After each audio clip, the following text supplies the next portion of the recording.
जो हमारे पास last intestinal protozoa which is cryptosporidium, ये हमारे पास डिजीज़ करवाता है क्रिप्टोस्पोरियोडियोसिस, जिसके जो मेन सिम्टम है वो होता है डायरिया। इसलिए हम कहते हैं कि यहाँ पर डायरिया करवा रहा है, सही है। लेकिन ये डायरिया किसके अंदर करवाता है, अब इसका एक पॉइंट याद रखना है। वो डायरिया करवा रहा था वाटरफॉल स्मेलिंग डायरिया।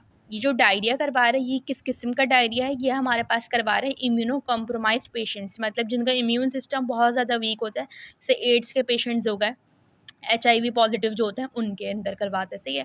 इसकी इंपॉर्टेंट प्रॉपर्टीज़ में आपने यही देखना है कि इसके अंदर जो oocytes होते हैं ना वो रिलीज़ करते हैं स्पोरोजोइड्स, जो कि क्या बन जाते हैं, फिर ट्रोफोजोइड्स बन जाते हैं। ट्रोफोजोइड से वो शाइज़ोइड्स और मीरोजोइड्स की फॉर्मेशन होगी। लाइफ साइकिल कुछ याद करने की आपको ज़रूरत नहीं है, बस याद रख लो कि इसके अंदर oocytes होंगे, सही है। पैथोजेनेसिस पर आओ तो इसका जो आपके पास क्या होगा, वही फीकल ओरल ट्रांसमिशन होगा, मतलब फीसिस के थ्रू भी आपके पास ट्रांसमिशन हो सकता है, और ओरली भी अगर oocytes को हम जो है ना वो कर लें तो वो ट्रांसमिशन हो सकता है। फिर ह्यूमन रिसोर्सेज में, मतलब अगर हम बात करें तो ह्यूमन सोर्स ट्रांसमिशन के लिए प्राइमरीली है, जबकि जो एनिमल सोर्सेज हैं जैसे कि कैट्स वगैरह हो गई वो ओकेजनली है, मतलब हो सकती हैं नहीं भी हो सकती। वो साइट्स कहाँ पर नजर आएंगी, स्मॉल इंटेस्टाइन वगैरह पर आएंगी। Jejunum is the site most heavily infested. Jejunum colon की कौन सी साइड, जीजनम जो साइड होती है वहाँ पर सबसे ज़्यादा oocytes नज़र आती हैं। पैथोजेनेसिस डायरिया का अनसर्टेन है, मतलब नहीं पता। अगर आपसे पूछेंगे इसका डायरिया का पैथोजेनेसिस बता दें तो हम बोलेंगे कि अनसर्टेन पैथोजेनेसिस है, और कोई भी टॉक्सिन इसके अंदर हम आइडेंटिफाई नहीं कर सकते। क्लिनिकल फाइंडिंग्स के अंदर वही आ जाएंगे, इम्यूनो कॉम्प्रोमाइज पेशेंट्स के अंदर ये डायरिया हो रहा है, वाटरी डायरिया होगा, नॉन ब्लडी डायरिया होगा, कॉजिंग लार्ज फ्लूइड लॉस, और जिसकी वजह से आपके पास अब बहुत ज़्यादा बॉडी से फ्लूइड लॉस कर जाएगा, मतलब इतना ज़्यादा वाटरी डायरिया होगा। फिर डायग्नोसिस पर तो oocytes हैं, तो oocytes को हम फाइंड करेंगे। उसमें हम क्या कर रहे थे, ट्रोफोजोइड्स को अंदर स्टूल डीआर करके देख रहे थे। यहाँ पर हम oocytes को देखेंगे फीकल स्मेयर्स में by using Kinyoun acid fast staining. Blood culture वाली वीडियो आप लोगों ने मेरी देखी होगी, तो वहाँ पर मैंने इसको डिफ़ाइन किया है, तो वहाँ से आप इसको देख सकते हैं। नेक्स्ट हमारे पास आ गया यूरोजेनेटल प्रोटोजोआ। इंटेस्टाइनल प्रोटोजोआ होगा तीनों ख़त्म, सही है। इसके ट्रोफोजोइट और सिस्ट हमने इसलिए नहीं देखी क्योंकि वो एग्जिस्ट ही नहीं करती, इसके अंदर oocytes होते हैं। आ जाए आपके पास किसमें, यूरोजेनेटल प्रोटोजोआ में, जो कि हमारे पास ट्राइकोमोनास है।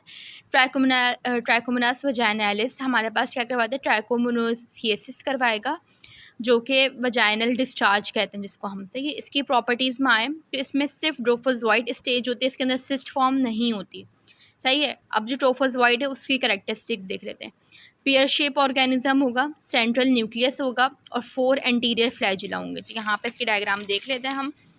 ये रहा ट्राइकोमोनास, पेयर शेप है, सही है।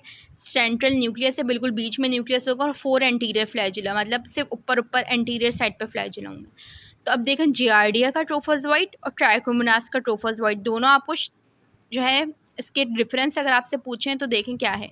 ये भी पेयर शेप है, ये भी पेयर शेप है, डिफरेंस नहीं हुआ। इसके अंदर 2 न्यूक्लियस हैं, जबकि इसके अंदर सिंगल न्यूक्लियस है। इसके अंदर आपके पास सक्शन डिस्क है, इसके अंदर सक्शन डिस्क नहीं है।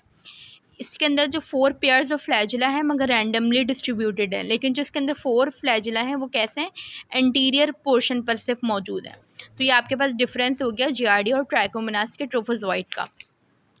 अच्छा, ट्राइकोमोनास की पैथोजेनेसिस देख लें तो आपके पास किस तरीके से ट्रांसमिट होगा, जाहिर सी बात है वजाइनल डिस्चार्ज करवा रहा है, ये यूरोजेनेटल प्रोटोजोआ है, तो ये सेक्सुअल कॉन्टैक्ट के थ्रू ही ट्रांसमिट होगा। प्राइमरी लोकेशंस इसकी क्या, आपके पास फीमेल की अगर हम बात करें तो वजाइना के अंदर होगा, और मेल के अंदर या प्रोस्टेट ग्लैंड के अंदर, ये प्रोस्टेट साइड पर होगा, कोई एनिमल रिजर्वर नहीं है। क्लिनिकल फाइंडिंग्स देख लें तो वुमन के अंदर वाटरी फोल स्मेलिंग ग्रीनिश वजाइनल डिस्चार्ज। अब फोल स्मेलिंग से आपने नहीं कंफ्यूज होना, वो फोल स्मेलिंग डायरिया है, यहाँ पर क्या है, foul smelling greenish vaginal discharge है, accompanied by itching and burning, जो कि साथ साथ क्या होगा आपके पास वजाइना में इचिंग बहुत ज़्यादा होगी और बर्निंग होगी।